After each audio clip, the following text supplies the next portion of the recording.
اولاد کے لیے سب سے پہلا مدرسہ ماں کی گود ہے۔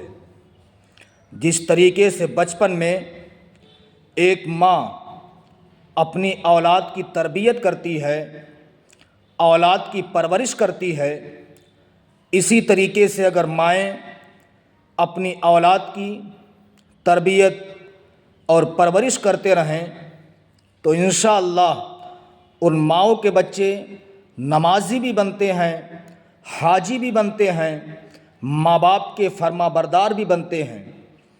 حضرت امام غزالی رحمۃ اللہ علیہ اپنی کتاب میں لکھتے ہیں کہ جب بچہ بولنے کے قابل ہو جائے تو سب سے پہلے بچے کو اللہ کا نام لینا سکھاؤ، کلمہ سکھاؤ، لا الہ الا اللہ محمد الرسول اللہ۔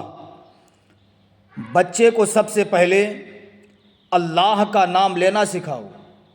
امام غزالی رحمۃ اللہ علیہ وہیں پر طریقہ لکھتے ہیں کہ بچے کو اللہ کا نام لینا کیسے سکھاؤ گے؟ تو لکھتے ہیں اپنے بچے کو اپنی گود میں لو، لینے کے بعد بچے کی طرف دیکھ کے کہو، بیٹا کہو اللہ اللہ اللہ۔ تو تمہارا بیٹا، تمہارا بچہ تمہارا منہ دیکھے گا۔ جب تم کئی بار کہو گے بیٹا کہو اللہ اللہ اللہ، تمہارا بیٹا تمہارا منہ دیکھے گا۔ اس بات کا تم تجربہ کر لینا، تمہارا بیٹا تمہارا منہ دیکھے گا، منہ دیکھ کے کہے گا، آپ کہہ رہے بیٹا کہو اللہ اللہ اللہ، آپ کا بیٹا آپ کا منہ دیکھ کے کہے گا ابا ابا ابا، اماں اماں اماں۔ وہیں پر امام غزالی رحمۃ اللہ علیہ ارشاد فرماتے ہیں، اللہ فرماتا ہے اے میرے بندے دیکھ لے، تو نے اپنی اولاد کو میرا نام لینا سکھایا ہے، ہم نے تیری اولاد کو تیرا نام لینا سکھا دیا ہے۔ تو اولاد کے لیے سب سے پہلا مدرسہ ماں کی گود ہے۔ بچہ جس طریقے سے ماں کی گود میں پرورش پاتا ہے، بچہ اپنے ماں باپ کے حرکات و سکنات کو دیکھ کر کے اپنی زندگی گزارتا ہے۔ پنجاب کی سرزمین پر چند بچے استاذ کے سامنے بیٹھے پڑھ رہے تھے۔ استاذ نے ایک مرتبہ پوچھا، بیٹا یہ بتاؤ تم کیا بنو گے؟ کسی نے کہا، اے میرے استاذ سنیے، میں ڈی ایم بنوں گا۔ کسی نے کہا میں تھانے دار بنوں گا۔ کسی نے کہا میں انجینئر بنوں گا۔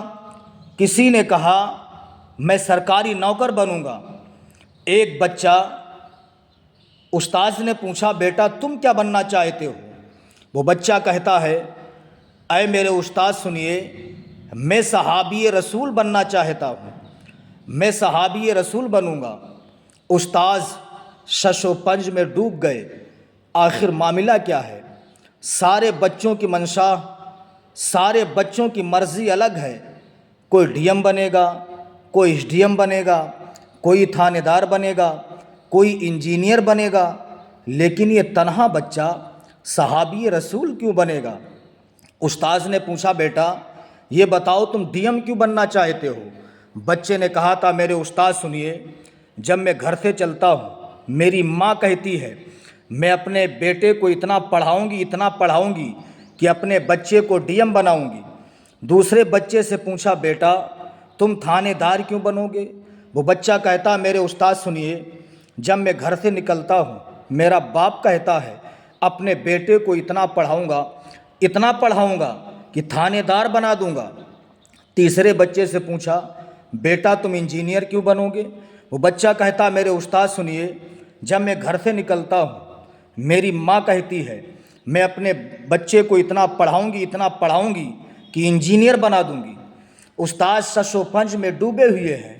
اسی بچے سے پوچھتے ہیں جس نے کہا تھا میں صحابی رسول بنوں گا۔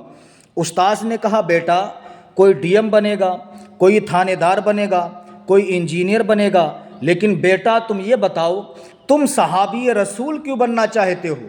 وہ بچہ کہتا ہے اے میرے استاد سنیے، میں صحابی رسول اس لیے بننا چاہتا ہوں، جب میں شام کے وقت بستر پہ جاتا ہوں، میری ماں کبھی ابو بکر صدیق کے قصے سناتی ہے، کبھی عمر بن خطاب کے قصے سناتی ہے، کبھی مولائے کائنات کے بارے میں بتاتی ہے، کبھی عثمان غنی کے بارے میں بتاتی ہے۔ اے میرے استاد سنیے، میں اپنی ماں سے جب صحابہ کی تعریفیں سنتا ہوں تو میرے دل میں ایک امنگ پیدا ہوتا ہے کہ میں بھی صحابی رسول بنوں گا۔ استاذ نے کہا تھا بیٹا تم صحابی تو نہیں بن سکتے ہو، البتہ ایک وقت آئے گا کہ پوری دنیا میں تمہارا نام روشن ہوگا۔ وہی بچہ جب جوانی کی دہلیز پر قدم رکھتا ہے، اسی بچے نے زمانے نے دیکھا، اسی بچے کو ڈاکٹر محمد اقبال کے نام سے جانا پہچانا گیا۔ وہی بچہ جب جوانی کی دہلیز پر قدم رکھتا ہے تو قلم اٹھا کے لکھ دیتا ہے کہ محمد سے وفا تو نے تو ہم تیرے ہیں، کہ محمد سے وفا تو نے تو ہم تیرے ہیں، یہ جہاں چیز ہے کیا لوح و قلم تیرے ہیں۔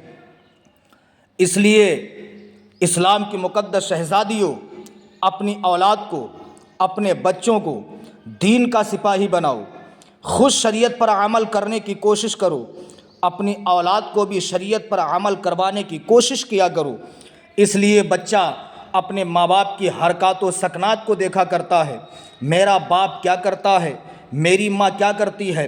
نوجوانوں آپ جانتے ہوں گے، آپ شادی شدہ اگر ہیں، آپ کا بچہ چھوٹا سا ہو، اگر آپ مسجد کی طرف نماز پڑھنے کے لیے چلیں گے، وہ چھوٹا سا بچہ آپ کے قریب آئے گا، آنے کے بعد کہے گا ابو مجھے بھی نماز پڑھنے کے لیے چلنا ہے۔ جس طریقے سے بچپن میں ایک ماں اپنی اولاد کی تربیت کرتی ہے، اولاد کی پرورش کرتی ہے، اس لیے میں بارہا کہتا ہوں جب ماں نیک ہوتی ہے ان کی اولادیں بھی نیک ہوتی ہیں۔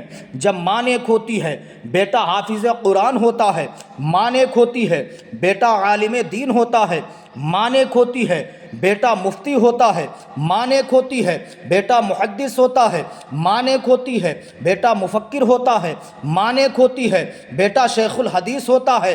تو مجھے کہہ لینے دیا جائے، جب ماں نیک ہوتی ہے بیٹا نیکوں کا امام ہوتا ہے، ماں عابدہ ہوتی ہے بیٹا عابدوں کا امام ہوتا ہے، ماں زاہدہ ہوتی ہے بیٹا زاہدوں کا امام ہوتا ہے۔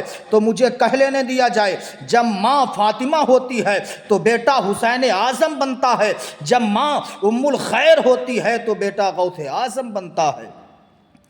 اس لیے آقا کریم صلی اللہ علیہ وسلم نے ارشاد فرمایا اولاد کے لیے سب سے پہلا مدرسہ ماں کی گود ہے، سب سے پہلا مدرسہ ماں کی گود ہے۔ حدیث شریف میں آقا کریم صلی اللہ علیہ وسلم ارشاد فرماتے وَاطْلُبُوا الْعِلْمَ مِنَ الْمَهْدِ إِلَى اللَّحْدِ، علم طلب کرو ماں کی گود سے قبر تک، علم حاصل کرو۔ علم و عمل سے ملتی ہے انسان کو حیات، علم و عمل سے ملتی ہے انسان کو حیات، انسان زندہ لاش ہے تعلیم کے بغیر۔